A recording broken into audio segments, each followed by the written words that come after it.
Hello, my name is Victoria, and I saw And Then There Were None at Liberty University on November 9th. This is my playbill of the show, and I was very impressed by the show. I was always blown away by Liberty Productions, and this is no exception. Now, the show was in a black box theater with a corner stage seating area, and the set took up a majority of the black box, but the seating was arranged so that everyone could see the entire set, which made it more connected.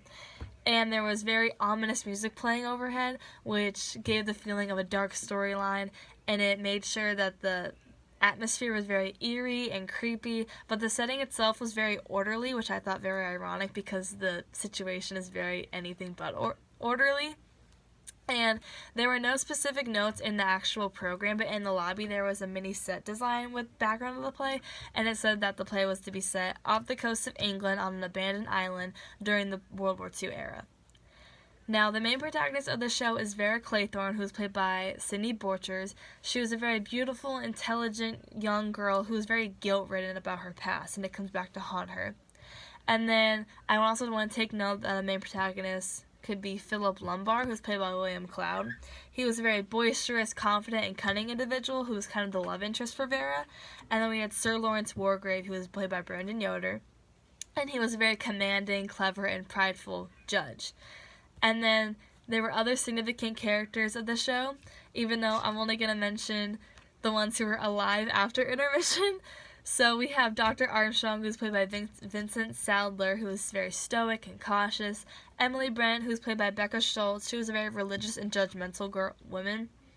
William Blore, who's played by Emilio Lau, who is a very strategic and bold man. And Mr. Rogers, played by Seth Summers, very obedient and timid. Now, even though there are 10 characters and they're all from the same country, their costumes reflect the different personalities. I really enjoyed the contrast between Emily Brent and Vera Claythorne. Vera Claythorne wore a very tight, colorful dress to reflect her youth, versus Emily Brent, who was very covered up and modest, which revealed her stance as an older, sophisticated woman. And I also really liked Anthony Marston's costume, who's played by Keelan Burns.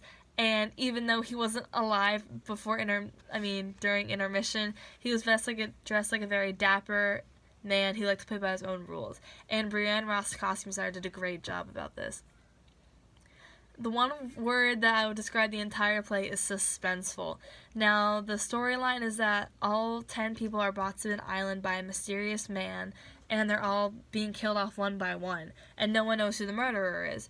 But this is solved at the end, when specifically Vera shoots Lumbar to death, and she's collapsed on the chair, crying in her own tears, we're wondering what happened, and then Wargrave comes out to reveal he's the killer, faked his own death, and he's been controlling the whole situation. And I think that was the most dramatic moment of the play also, when he's revealed, because the blocking I especially liked when Vera is collapsed on a chair, and Wargrave comes out standing over her to create the power balance, that he has a lot of power over her in that moment.